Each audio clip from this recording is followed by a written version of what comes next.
Hi Forest School friends, let's start with our opening song.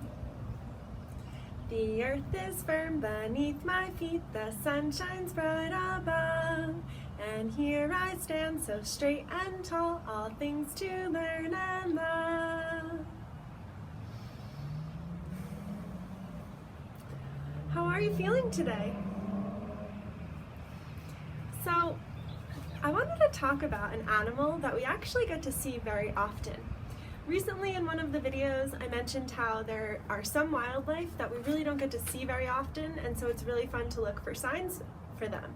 But there are some animals and wildlife that we see every day, and sometimes I think because we become so used to seeing them that we stop really watching them and noticing what they're doing. So the animal I would like to talk to you about today is a squirrel. Raise your hand if you have seen a squirrel before. I'm pretty sure that's all of you. So let's talk about the different types of squirrels that are in our community. So I have the Nature of Ben book out, and I've been looking through it, and I noticed that we actually have several types of different squirrels. One of the squirrels that I've seen a lot recently is the Belding's ground squirrel. Have you seen this squirrel before? I've seen it on a walking trail near a golf course. I see tons of them. They're really cute. They pop their little heads up and scurry around. Another type of squirrel that we have is the California ground squirrel. And I'm not sure if I've seen this one or this, which ground squirrel I've seen. What do you think? Have you seen these squirrels?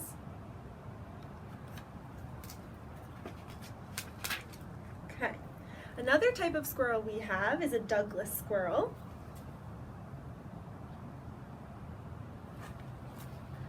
And we also have a golden mantled ground squirrel, and we've seen these often at Forest School.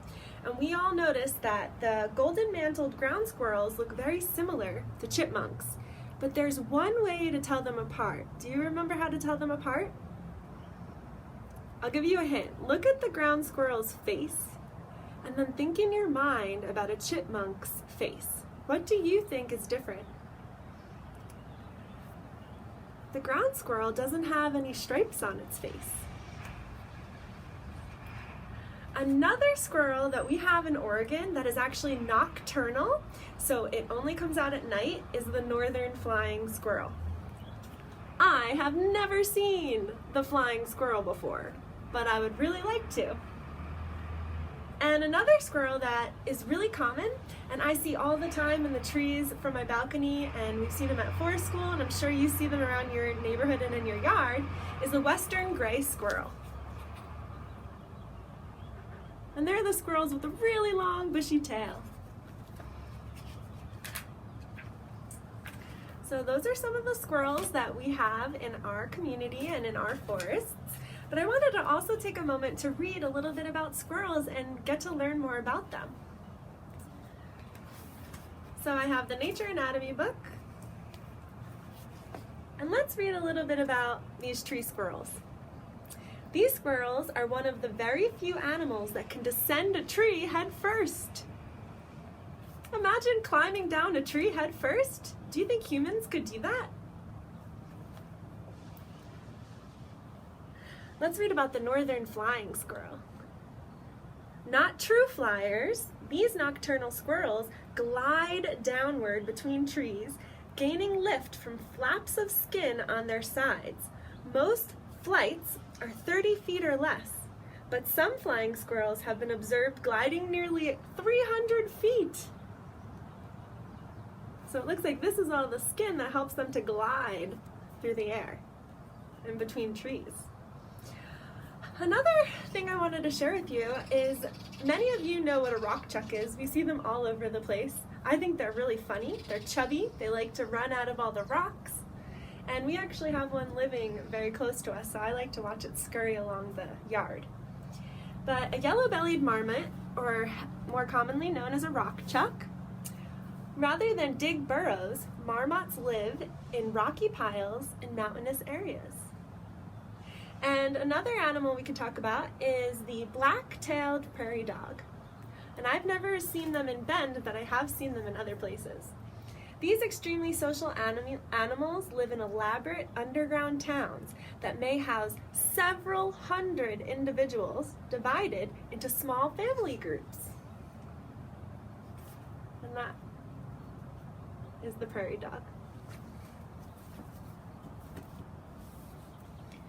So I have an activity prompt for all of you. The next time you see a squirrel in your yard or at the park or in the forest, I'd like you to take a seat and watch the squirrel. What is the squirrel doing? And as you notice what the squirrel is doing, you can also start to ask yourself some questions. Where does the squirrel live? What type of food is the squirrel eating and gathering? Where do I most often see squirrels? All right, it's time for a poem. This poem is called Furry, Furry Squirrel. Furry, furry squirrel, hurry, hurry, hop, scurry up the tree trunk to the very top.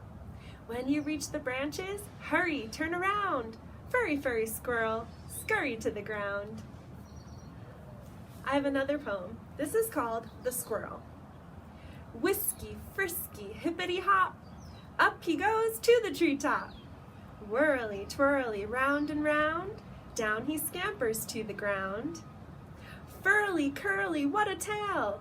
Tall as a feather, broad as a snail. Where's his supper? In the shell. Snap, cracky, out it fell. Well, everyone, that concludes our chat about squirrels. Let's bring our hands to our hearts for a wish well. Today, I would like to wish well my partner, Spencer. Who would you like to wish well today? Let's sing our song. We wish you well, all through the day today, we wish you well. All right, let's sit or stand nice and tall. Take a deep breath in and out. Another breath in and out. Last one. Let's sing our closing song. Where I stand is holy, sacred is the ground. Forest, mountain, river, listen to the sound. We all fly like eagles, flying so high, circling the universe on wings of pure light. I hope you all enjoy watching the squirrels, and I hope you learned something about them. Have a great day, and I'll see you again next week.